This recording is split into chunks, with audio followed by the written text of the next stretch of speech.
გამარჯობა, მოგესალმებით ყველას, მე ვარ ბექა პატურაშვილი, ეს არის Redline. დიდი მადლობა პირველ რიგში რომ მიყურებთ. ამ ვიდეოშიც საუბარი იქნება უკრაინის შესახებ. ორ ფრონტზე, ასე ვთქვათ, რა ხდება პოლიტიკურ პროცესში, როგორ მედის მოლაპარაკებები, როგორ პოზიციონირებს უკრაინა, რა ნაბიჯს, რატომ დგამს და რა შედეგებს უნდა ველოდოთ აი ამ პროცესისგან და მეორეს მხრივ ვისაუბრებ უშუალოდ ფრონტის ხაზზე რა მოცემულობა გვაქვს. რა ხდება საბრძოლო მოქმედებებში, სად რა სექტორში, როგორ შეიცვალა სურათი ბოლო 2-3 დღის განმავლობაში, რა ტენდენციები იკვეთება და რა შედეგებს უნდა ველოდოთ, აი ამას ყველაფერს გავაანალიზებთ. გაჩვენებთ რუკაზე ამ ცვლილებებს ვიზუალურად და ასევე გაჩვენებთ გარკვეულ ვიდეო და ფოტო მასალასაც, რაც უკავშირდება სწორედ ომის მიმდინარეობას და აი ამ ბოლო პროცესებს. საიდან დავიწყოთ? დავიწყოთ მოდი პოლიტიკური პროცესით. მგონია რომ უფრო ჩქარა გავივლით ამ ნაწილს და შემდეგ უკვე ძირითად დროს დავუთმობთ სამხედრო მიმართულებას.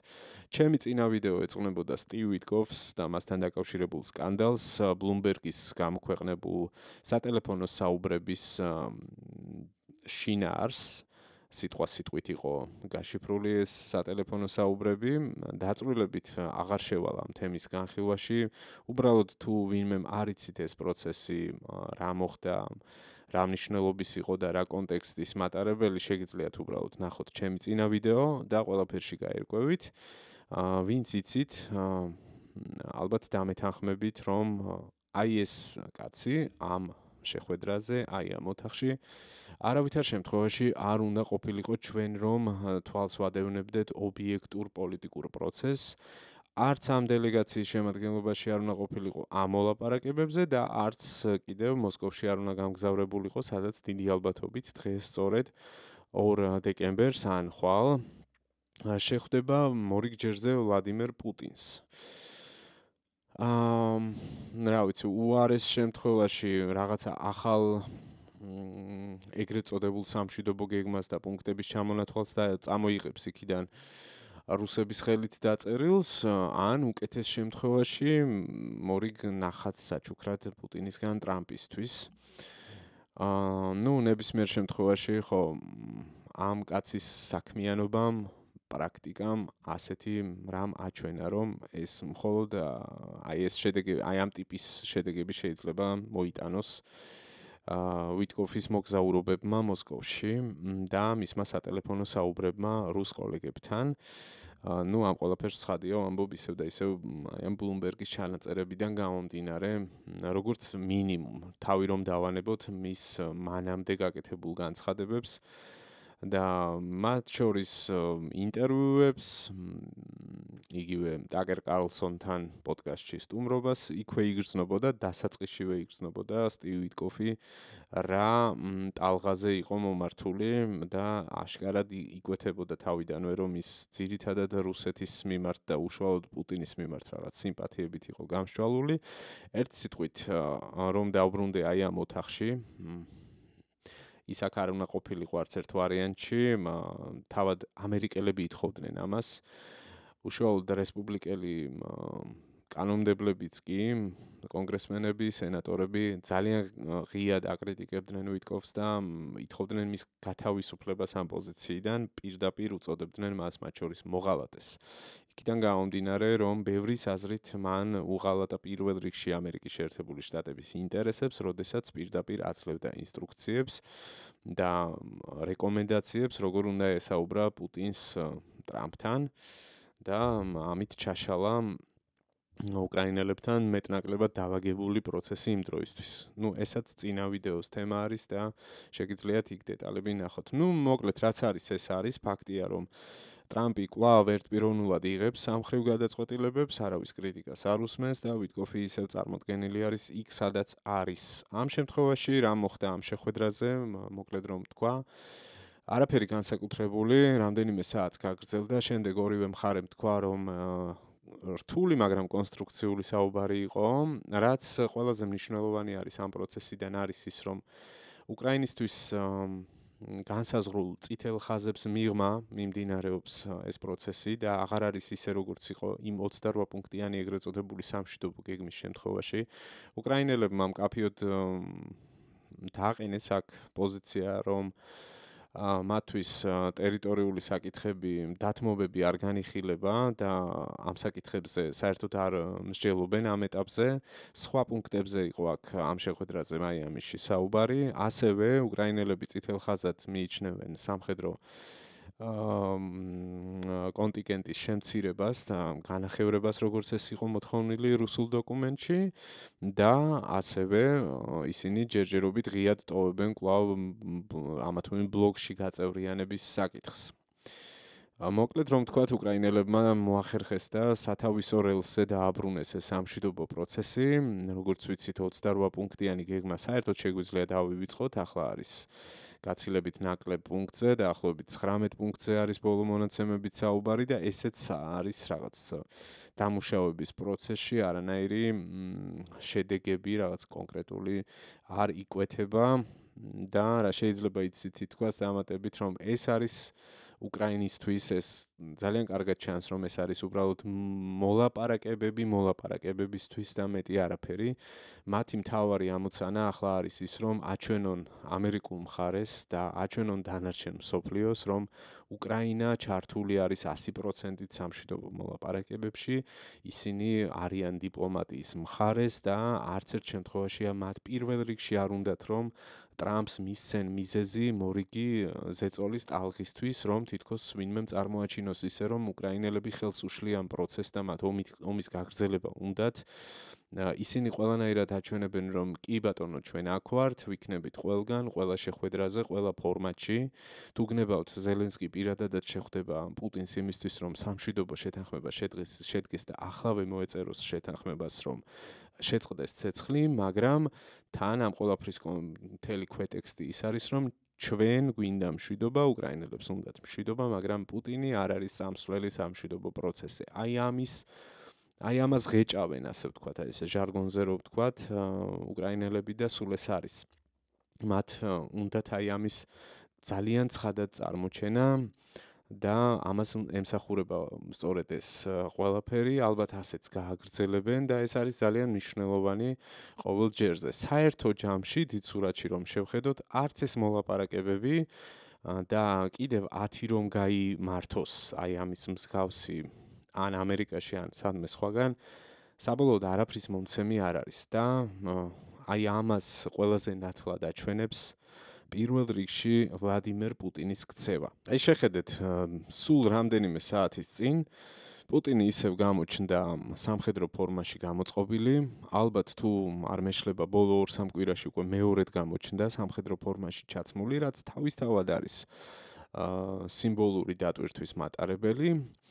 და იძლევა სამხედრო განკარგულებებს. ამ შემთხვევაში, აი ამ განცხადებაში ის ამბობდა, რომ ჩრდილოეთის მიმართულებით უნდა შეიქმნას უსაფრთხოების ზონა უკრაინის საზღვართან. ეს ცალკე საკითხია, უკრაინის საზღვარში რას გულისხმობს ის ოკუპირებულ ტერიტორიებთან გამავალ საზღვარს თუ უკრაინის სახელმწიფო საზღვარს. ცხადია, ოკუპირებულ ტერიტორიებთან გამავალ საზღვარს და ნუ ამბობს, რომ იქ რაღაცა მითითებებს იძლევა და გარდა ამისა, თქვა, რომ აი ყველა მიმართულებით რუსებს უჭირავთ ინიციატივა ფრონტის ხაზზე და ჩვენ ვიმარჯვებთ და ასე შემდეგ. ანუ ეს კაცი არანაირად არ ასხივებს და არც ამბობს იმას, რომ ის აპირებს რაღაც სამშვიდობო შეთანხმებას ან ცეცხლის შეწყვეტაზე ხელის მოწერას. არა, პირიქით ის იძლევა განკარგულებებს და ამბობს ცალსახად იმას, რომ თუ საჭირო იქნება და ამ პროცესს წინ აღუდგებიან უკრაინელები, რაც ჩვენ მიზნად დავისახეთ, ბოლო უკრაინელის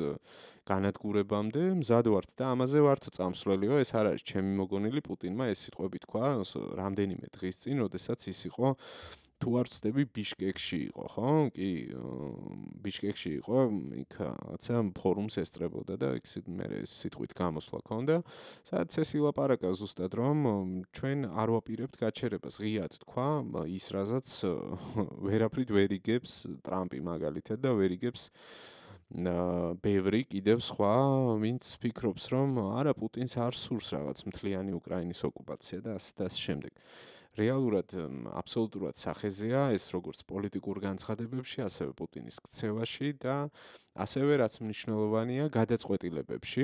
აი მაგალითად, სულ რამდენიმე საათის წინ გახდა ცნობილი, რომ პუტინმა ხელი მოაწერა რუსეთის 2026 წლის ბიუჯეტს და გაგიკვირდებათ ამ ბიუჯეტში რეკორდული მაჩვენებელი მოდის სამხედრო დაფინანსებაზე. თითქმის 40% გათვალისწინებულია არმიისთვის და უსაფრთხოების სტრუქტურისთვის განკუთვნილ ხარჯებზე და ამავე წყაროს ინფორმაციით ეს არის საბჭოთა კავშირის შემდეგ ან თანამედროვე რუსეთის ისტორიაში ყველაზე დიდი მაჩვენებელი, რომელიც არის განკუთვნილი სამხედრო ხარჯებისთვის. და ძალიან მარტივი კითხვაც ჩნდება და ლოგიკაც, რომ თუ სახელმწიფო 40%-ს ხარჯავს სამხედრო მიმართულებაზე, რანაირად შეიძლება ის სამშვიდობო პროცესისკენ მიისწრაფოდეს და რამე გეგმაში კონდეს მსგავსი. ეს ხო აბსურდი არის უბრალოდ, პუტინი ემზადება უფრო და უფრო მეტი რესურსების გამოთავისუფლებისთვის დგამს ამ ნაბიჯებს, რომ უფრო და უფრო განაგრძოს და გააფართოვოს ეს სამხედრო მოქმედებები, რომელიც მიდის, იმ გეგმით არ მიდის, რომელიც თავდაპირველად ჰქონდათ ჩაფიქრებული და სულ უფრო და უფრო მეტი ხარჯების გამოყოფა უწევთ ამისთვის. მიუხედავად იმისა, რომ რეალურად, ობიექტურად რომ შევხედოთ, რუსეთის მოქალაქეებს აბსოლუტურად სხვა მოთხოვნები შეიძლება ჰქონდეთ, ხო? და აქვთ კიდევაც. მაგრამ მათ არავინ არაფერს არ ეკითხება, ამ ბიუჯეტის შევსებაც, არსებული დეფიციტების შევსებაც, სწორედ რუსეთის მოქალაქეების ჯიბიდან ამოღებული ფულით ხდება პირდაპირი გაგებით. ამაში გულისხმობ იმას, რომ მათ შორის გაიზარდა გადასახადები და იზრდება გადასახადები, იგივე საშემოსავლო გადასახადი, თუ იყო 20%, ახლა უკვე 22%-მდე აიწევს ეს ყველაფერი იმისთვის, რომ დაფინანსდეს ომი. დაფინანსდეს ომი, რომელსაც არანაირი ეკონომიკური თვალსაზრისით უკუ ეფექტი არ ექნება, ეს ფული მთლიანად მიდის სამხედრო შეიარაღებაში და ჯარში საბოლოოდ წილად, ან კიდევ, ხმარდება ომის მიზნებს, ხო? ეს ყველაფერი უკან არ ბრუნავს და არ უბრუნდება რუსეთის რიგით მოქალაქეს. თუ არ ჩავთვლით ხელფასებით სახით და კიდევ კომპენსაციების სახით გაცემულ თანხებს, რომელიც ბევრისთვის ხო არის პრინციპში კარგი ცხოვრების მოწყობის საშუალება რუსეთში, მაგრამ ეს ყველაფერი არის დროებითი და ძალიან მყიფე, იმ თვალსაზრისით, რომ ეს არ არის რაღაცა ქვეყნის განვითარებაზე ორიენტირებული ეკონომიკური მოდელი, თანხების ჩასმა ხდება მხოლოდ და მხოლოდ იმისთვის, რომ პუტინის ამბიციები იქნას დაკმაყოფილებული, იმისთვის, რომ მან როგორმე მიაღწიოს ამ ომში გამარჯვებას. ეს არის და ეს და აი ამ დროს ახლა ჩვენ ისე უკან რომ დაუბრუნდეთ იმ შეხვედრებს და მოლაპარაკებებს, რაც იმართება, მივხვდებით, რომ აბსოლუტური ბოლია ეს ყველაფერი. მხოლოდ დროის კარგვა არის იმ ილუზიაში ყოფნა, რომ ხვალ ახლა პუტინი სამშვიდობო შეთანხმებას მოაწერს ხელს, ამის ნაცვლად წესით მთელი ცივილური სამყარო უნდა ზრუნავდეს უკრაინის დახმარებაზე, მხარდაჭერაზე, რაც შეიძლება მეტი შეიარაღების მიწოდებაზე და მათ გვერდში დგომაზე იმისთვის, რომ გაუძლონ აი ამ უზარმაზარ წნეხს, გადაურჩნენ აი ამ ცივ ზამთარს, რომელიც უკვე დაიწყო და როგორმე შეაკავონ მტერი, რომელიც მხოლოდ უკრაინას არ ემუქრება, ის არის პირდაპირი საფრთხე.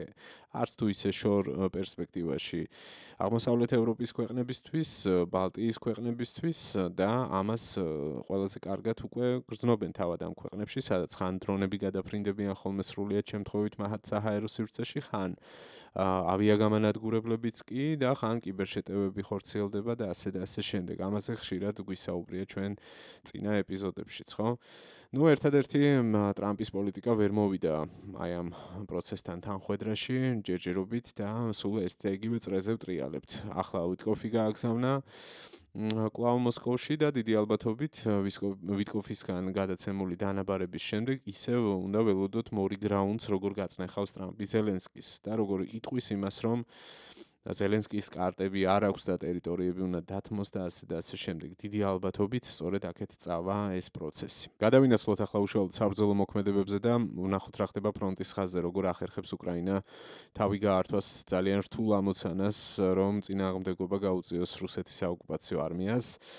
ამჯერად ესე დავგეგმე რომ ჩრდილოეთიდან მოვყვეთ და სამხრეთამდე მივიდეთ ზაპოროჟიეს მიმართულებამდე, სადაც უფრო მნიშვნელოვანი პროცესები ხდება აღმოსავლეთით და სამხრეთით. ჩრდილოეთით დიდი ცვლილებები არ გვაქვს, სუმში თვეზე მეტია ასეთი მოცემულობა არის და არაფერი არ შეცვლილა. კუპიანსკზე უნდა ვთქვათ ერთი-ორი სიტყვით, აქაც პრინციპში აი პირველი დეკემბრის მონაცემებია ეს და აქ სურათი არ შეცვლილა, დაახლოებით ერთი თვეა აი ეს მონიშნებია, რასაც უყურებთ, არის ნაცრისფერი ზონა, დაახლოებით ცენტრალურ ნაწილში და წითელი მონიშნები, ანუ რუსეთის არმიის დანაყოფების ყოფნა, სადაც ფიქსირდება არის აი ეს ზონები.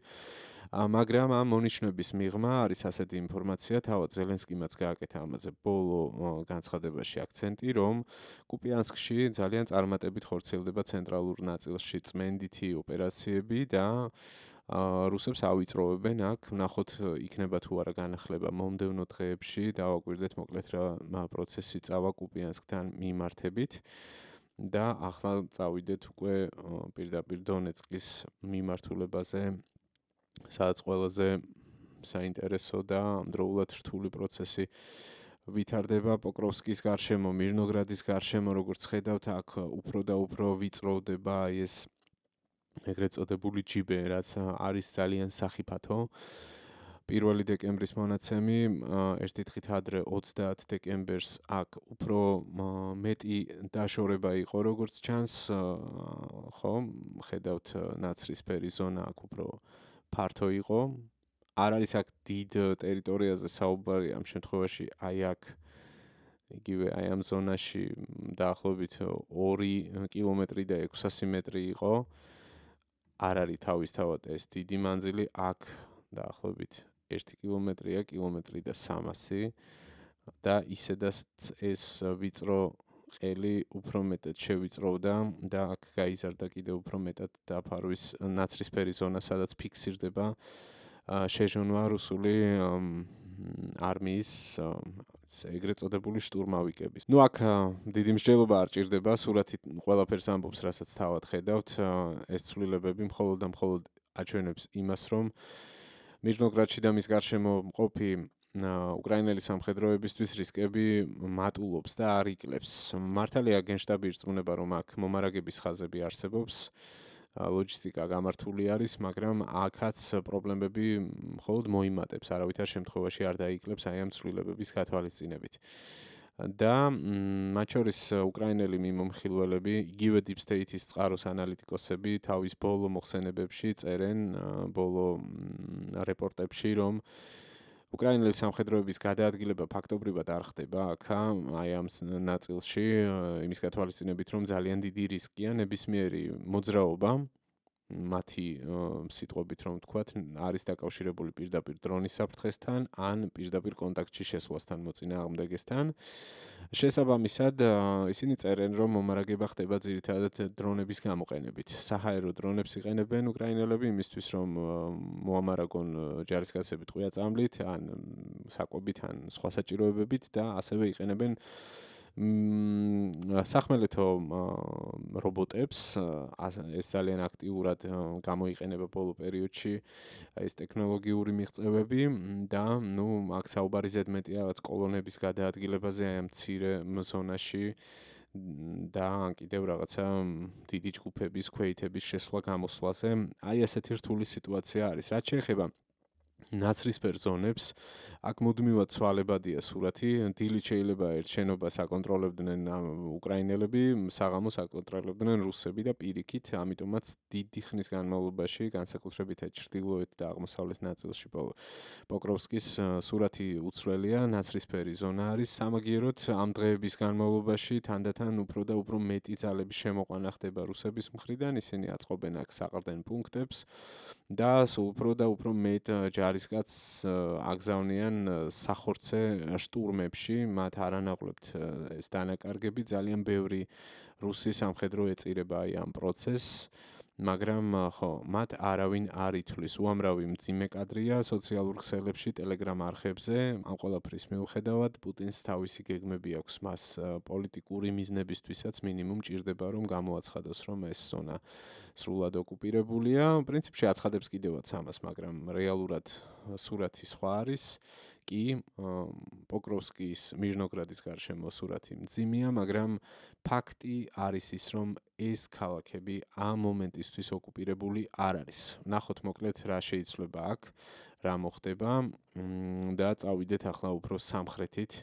ხო, აი აქ ლურჯი მონიშნაა, ხო? ეს ის იშვიათი შემთხვევაა, როდესაც ბოლო დღეებში კარგი ნიუსი გვაქვს, უკრაინელებმა აქ მოახერხეს ტაქტიკური კონტრშეტევის განხორციელება, 29 ნოემბრის მონიშნა არის ასეთი ივანივკასთან, ხო, და 30-ში უკვე გაჩნდა აქ ლურჯი დაფარვა. საქმე იმაშია, რომ აქ არის მდინარე, თუ არ ვცდები, ამ მდინარეს ქვია ვოვჩა.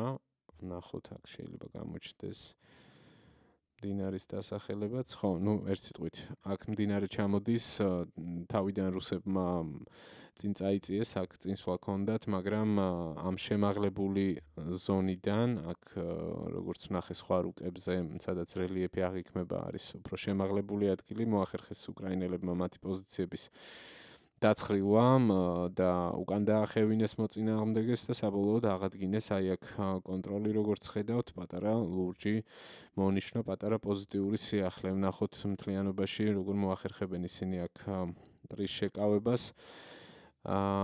მაგრამ იგივეს ვერ ვიტყვით.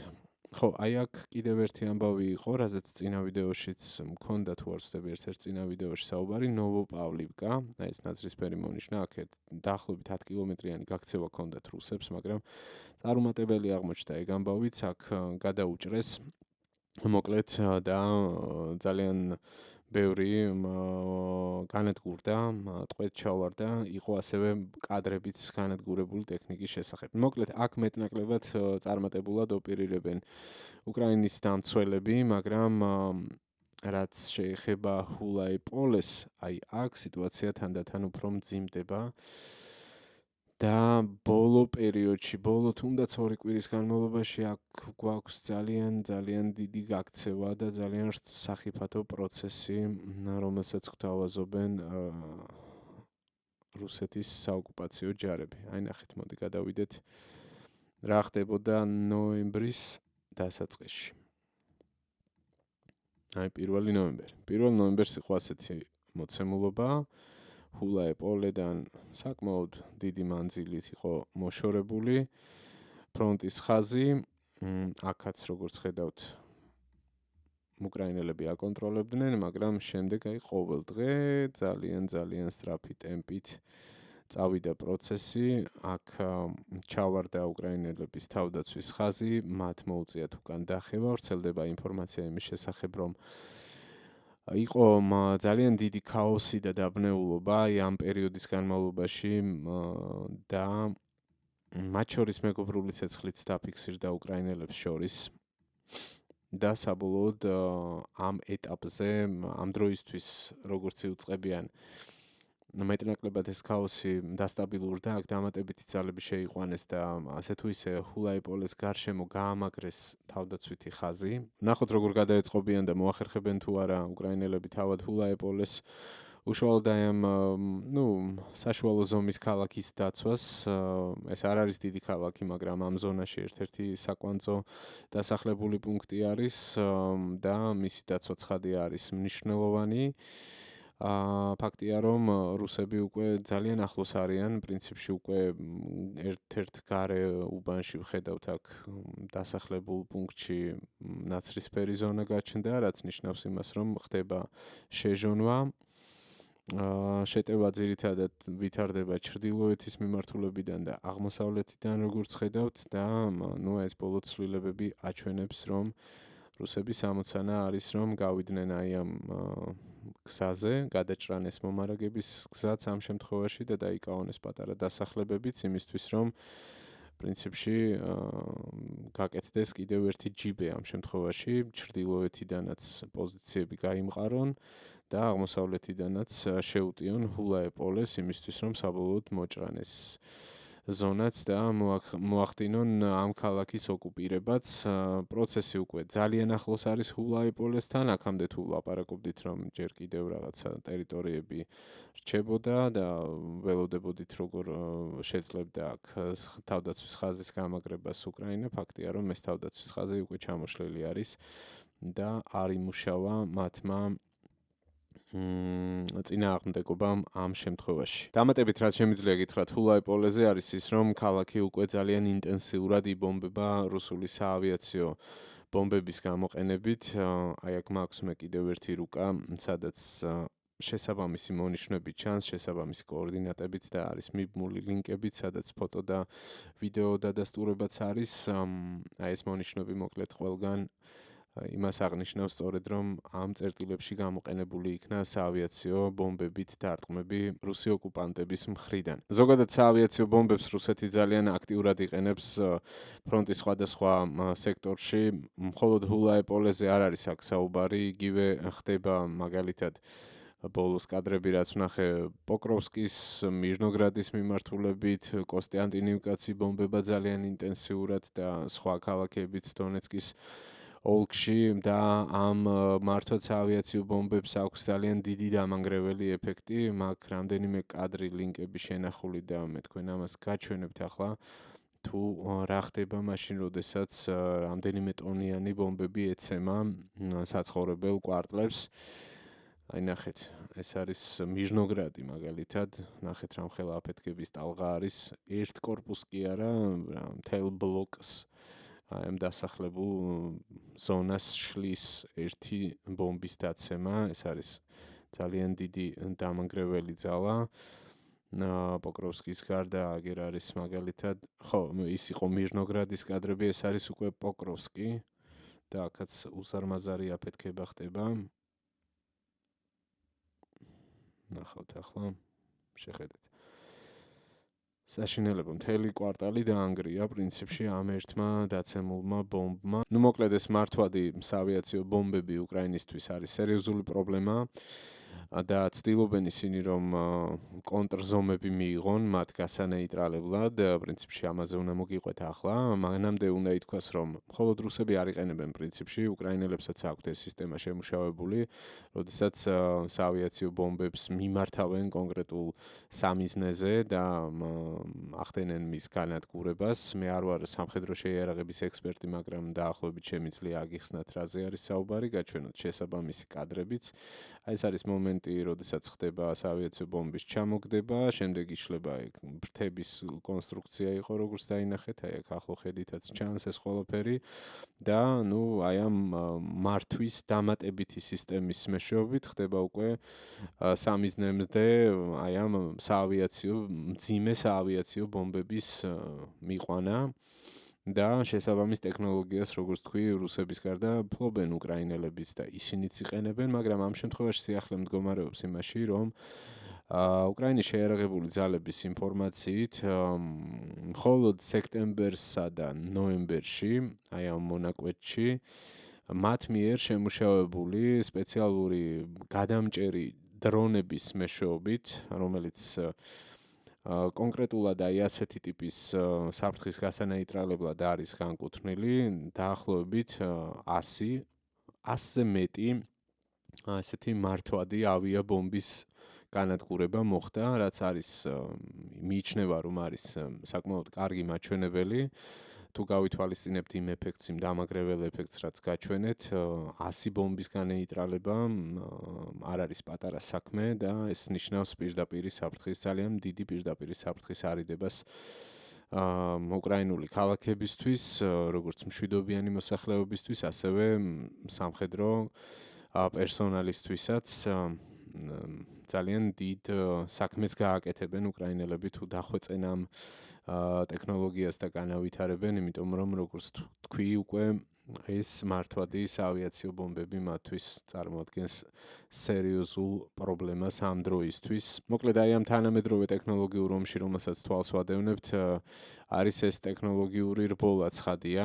ორივე მხარე ცდილობს რომ არ ჩამორჩეს, თუ ერთი შეიმუშავებს რაღაც ახალ იარაღს, მეორე ცდილობს რომ ის გასანეიტრალებლად სასწრაფოდ რამე მოიფიქროს. ამ შემთხვევაში რაც უნდა გაჩვენოთ, ეს ეხება რუსული წარმოების გერან 3-ის ტიპის დრონებს, რომელიც არის ახალი შემუშავებული სისტემა მათი მხრიდან და რას გულისხმობს, რომ ამ ეგრეთ წოდებულ შაჰიდის ტიპის დრონზე, გერან 3-ზე დამატებით დამონტაჟებული არის ჰაერი კლასის რაკეტები. 2 რაკეტა გადააქვს იმისთვის, რომ თუ უკრაინელები ინედირებენ მაგალითად შეულმფრენებიდან გვინახავს ხო ეს კადრები, მტყვიან ფრგვევებით აგდებენ ხოლმე შაჰიდებს. ამ შემთხვევაში ეს დამატებითი რაკეტები დრონებზე დამაგრებული არის საჭირო იმისთვის, რომ თუ იქნება მსგავსი საფრთხე დამატებით სამიზნეებზე იმუშაონ, ანუ ჩამოაგდონ პირობითად ეს ვერტმფრენები, ხო? აი ასეთი ტიპის რუსული გერან 3-ის ჩამოგდების პირველი ვიდეო მასალა გავრცელდა უკრაინული გადამჭერი დრონით. აი ამ კადრებს ადევნებთ ახლა სწორედ თვალს, რომ დავაპაუზოთ, აი აქ კიდეებში არ ვიცი რამდენად აღიქმება, არის დამონტაჟებული ეს 2 ჰაერი ტიპის რაკეტა, რომელზეც გიყვებოდით. ეს იყო ეს გერან 3-ის ტიპის დრონი, რომელზეც ეს კადრი, საიდანაც არის გადაღებული, ეს არის უკვე უკრაინული გადამჭერი დრონი და ხედავთ, რომ ეჯახება და ანადგურებს აი ამ სამიზნეს. რადგან ტექნოლოგიურ პროგრესს და თანამედროვე ომის ახალ სათამაშოებს შევეხე, აუცილებლად უნდა გაჩვენოთ აი ეს კადრებიც. ამ შემთხვევაში საუბარი არის სახმელეთო რობოტზე, უკრაინელების მიერ შექმნილი რობოტი არის, რომელიც რეალურ საბრძოლო სიტუაციაში მოქმედებს აი აქ ამ კადრებში, რასაც ახლა თქვენ თვალს ადევნებთ.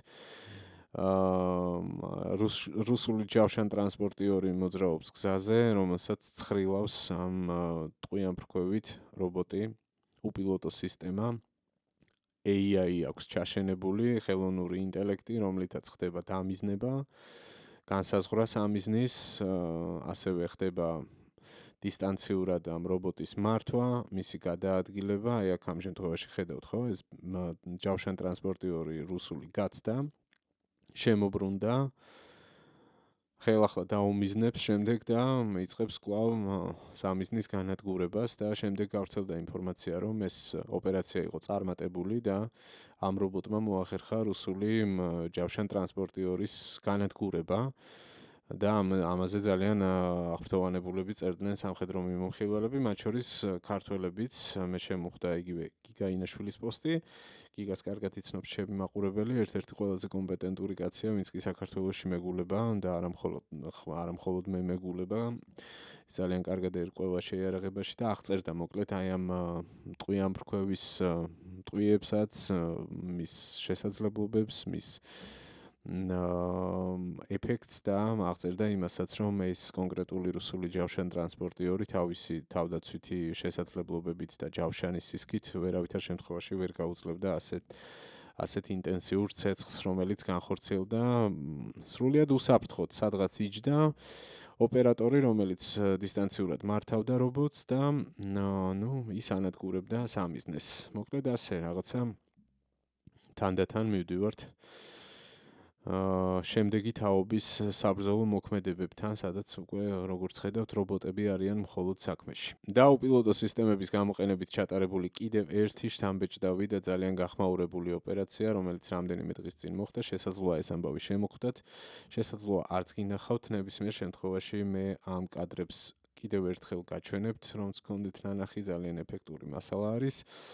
Sea Baby, ასე ქვია ამ მოწყობილობას უკრაინულ წყალზე და დრონს, რომელსაც გადააქვს საბრძოლო მუხტი და ეს არის პირველი შემთხვევა, როდესაც მე თუ მკითხავთ, ძალიან ლეგიტიმურად სამიზნეში ამოიღეს რუსული ჩრდილოვანი ფლოტის 2 ტანკერი და ორივე გაანადგურეს.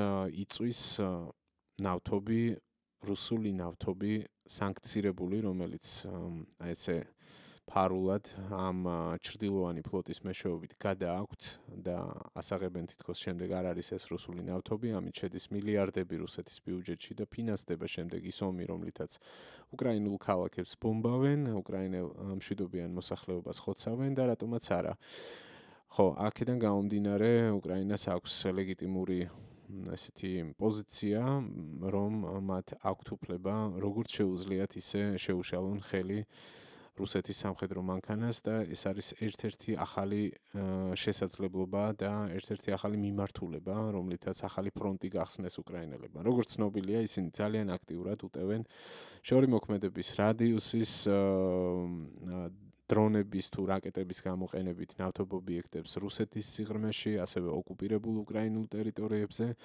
ურტყავენ მათ ენერგოობიექტებს, ურტყავენ პორტებს, საიდანაც ხდება სწორედ აი ამ სანქცირებული ტვირთების გატანა, მაგრამ ამ შემთხვევაში სიახლე ის გახლავთ, რომ მათ ღია ზღვაში დაბომბეს ესეთ დრონების გამოყენებით რუსული სანქცირებული ნავთობი. ამ ოპერაციას მოყვა პოლიტიკური გამოხმაურებებიც, მათ შორის ეს არის ერდოღანის განცხადება, რომელიც ამბობს, რომ ეს არის რაღაც ესკალაციის ახალი ეტაპი, როდესაც უკვე კომერციული გემების სამიზნეში ამოღება ხდებაო, თურქეთის პრეზიდენტი აღნიშნავს, განსაკუთრებით ხაზს უსვამს ის, რომ ეს ხდება შავ ზღვაში, კომერციულ ეკონომიკურ ზონაში, საერთო ეკონომიკურ ზონაში და ამბობს, რომ ეს არის მიუღებელი, ამგვარი ესკალაცია, მაგრამ ესკალაციასთან მიმართებით უკრაინელებს საკუთარი პოზიციები აქვთ და მათთვის ესკალაცია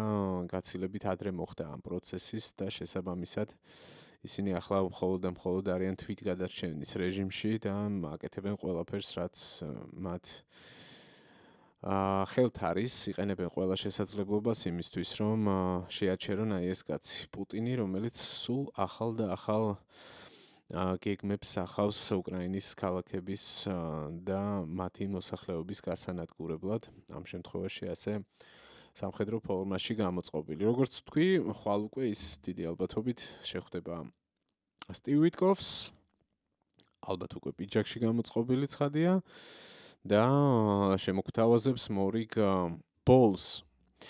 იტყვის, რომ რუსეთს უნდა მშვიდობა, ყოველთვის უნდა მშვიდობა და აუცილებლად იქნება მშვიდობა მას შემდეგ, რაც აღმოიფხვრება კონფლიქტის გამომწვევი ძირეული საკითხები. მოხდება უკრაინის დემილიტარიზაცია და დეინაციფიკაცია, როგორც ამას ხშირად იმეორებს ხოლმე. შემდეგ ამას ტაშს დაუკრავს ტრამპი, აუცილებლად იტყვის დონალდი იმას, რომ ყოფილიყო არავითარ შემთხვევაში რუსეთ-უკრაინის ეს საშინელი ომი არ მოხდებოდა და შესაძლოა ისაც დაამატოს, რომ ახლა ზელენსკის კარტები არ აქვს, თუ ომის გაგრძელება უნდა გააგრძელოს, თუ ევროპელებს უნდათ იარაღის შესყიდვა ამერიკელებისგან იყიდონ, მაგრამ და გადასცენ შემდეგ უკრაინას, მაგრამ უკრაინას თავად ამერიკის შეერთებული შტატები არაფერსაც არ მიაწვდის, იმიტომ რომ ეს უბრალოდ მისი ომი არ არის და მას ევროპის კონტინენტისგან, მათი პრობლემებისგან დიდი და მშვენიერი ოკეანე აშორებს. აი ესეთი ამბავი გველოდება დიდი ალბათობით ახალ წრეზე წავალთ. ნახოთ რა იქნება. ხო, მოკლედ აქ დავასრულებ, მე მგონი საკმარისია დღეისთვის. დიდი მადლობა ყურადღებისთვის, თუ ამ დრომდე შემორჩით, ესე იგი და გაინტერესათ თემებმა და თუ მოგეწონათ ვიდეო და ალაიქეთ, თუ უფრო მეტი გინდათ გააკეთოთ ჩემი მხარდაჭერისთვის და ჩემი პროექტის მხარდაჭერისთვის, შეგიძლიათ ჩაერთოთ დონაციაში. ძალიან კარგი და მარტივი პლატფორმა დავამატე ამისთვის, Patreon-ი გავააქტიურე იქ ანგარიში. ლინკი მოცემული არის ვიდეოს აღწერაში, შეგიძლიათ ძალიან მარტივად მოსახერხებელია და ამიტომ არის ეს პლატფორმა კარგი, გადადიხართ, ნახულობთ იქ შემოთავაზებას სპონსორობის შესახებ და ირჩევთ თქვენთვის სასურველ თანხას. შეიძლება ეს იყოს $5, შეიძლება იყოს მეტიც, ეს უკვე თქვენზეა ცხადია დამოკიდებული. ძალიან დიდი მადლობა უკვე ჩემს პირველ სპონსორს, მას პირადადაც გადაუხადე მადლობა, მიწერე და ძალიან გამიხარდა. შესაძლოა არ სურდეს, რომ საჯაროდ დავაფიქსირო ვინ არის ეს ადამიანი, ამიტომ თავ შევიკავებ ამ ეტაპზე. ხო, მოკლედ მან იცის და აქაც ამ ვიდეოშიც მინდოდა მეხსენებინა, რომ ის არის პირველი ჩემი სპონსორი და ამისთვის ძალიან დიდი მადლობა. რაღაცნაირი სასიამოვნო შეგრძნება იყო, ცოტა უჩვეულო, მაგრამ მომწონს ეგ ამბავი, რომ თქვენი მხარდაჭერა იგრძნობა თუნდაც მცირედით, ეს მე მაძლევს ძალიან დიდ სტიმულს. აქვე კიდევ ერთი ამბავი მინდა გაგიზიაროთ, ვინც ესე ბოლოს შემომრჩით. რომ ზუსტად 1 წელი შესრულდა, რაც ეს არხი არსებობს. ზუსტად შარშან 2 დეკემბერს პირველი ვიდეო დაიდო Redline-ზე. პირველი ვიდეო გავაკეთეთ მე და ჩემმა მეუღლემ. ზუსტად 3 დღის შემდეგ რაც დავტოვეთ სამსახური. ზუსტად 29-ში, 28 ნოემბრის შემდეგ 29-ში მეორე დღესვე ჩვენ წამოვედით რუსთავი 2-დან და მაშინვე ესე გავაკეთეთ. თქვით რომ ჩვენ არ უნდა გავჩერდეთ, გავაკეთეთ YouTube არხი და დავიწყეთ ვიდეოების დადება. შესაძლოა ბევრი თქვენგანი, ვინც ახლა ვიდეოს უყურებს, თავიდანვე თვალს მადევნებს და ნახა ამ არხის ეს მთელი ტრანსფორმაცია, როგორ ვავითარებდით ნელა-ნელა, ნაბიჯ-ნაბიჯ, როგორ იცვლებოდა თემები და როგორ დაიკავა საბოლოოდ ის ნიშა, რომელიც ამ პროექტს ამ წუთას უკავია. ხო, ძალიან საინტერესო პროცესი იყო, მთლიანობაში ძალიან საინტერესო პერიოდს გავდივართ, პირადად მეც და ჩვენი საზოგადოებაც მთლიანობაში და ვცდილობ რომ ჩემი მაგალითითაც ვაჩვენო ის რომ ძალიან მნიშვნელოვანი არის მოქმედება. არაფერს არ განსაზღვრავს რაღაცა სტატუსები. არაფერს არ განსაზღვრავს ის რომ რაღაც დიდი ნიუსრუმის წევრი ხარ მაგალითად თუ აქ არის საქმე თუ არ არის საქმე ღირებული და ცდება ღირებულებებს და ფასეულობებს. მოკლედ არც ერთი დღე არ მინანია და ყოველ დღე მთელი ამ 1 წლის განმავლობაში ვარ ბედნიერი ნაბიჯის გამო რომელიც გადავდგი. აბსოლუტურად მგონია რომ ეს იყო ერთ-ერთი ყველაზე სწორი გადაწყვეტილება ჩემ ცხოვრებაში და რჩები ისევ იმ ტალღაზე რომ არავითარ შემთხვევაში არ უნდა გავჩერდეთ. უნდა ვაკეთოთ ჩვენი საქმე ისე როგორც შეგვიძლია და უნდა შეუწყოთ ხელი ჯანსაღ პროცესს. ეს არის და ეს.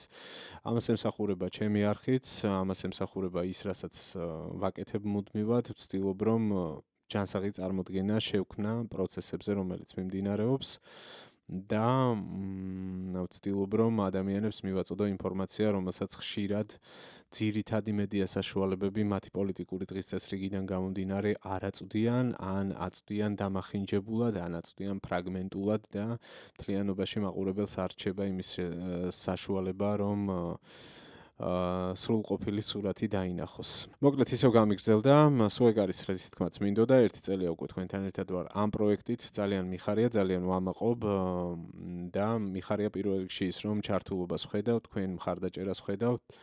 უკვე ნიქნეიმებით ვცნობ ბევრ თქვენგანს, ვინც მუდმივად მიყურებს, მუდმივად მიკომენტარებს და მომხნევებს.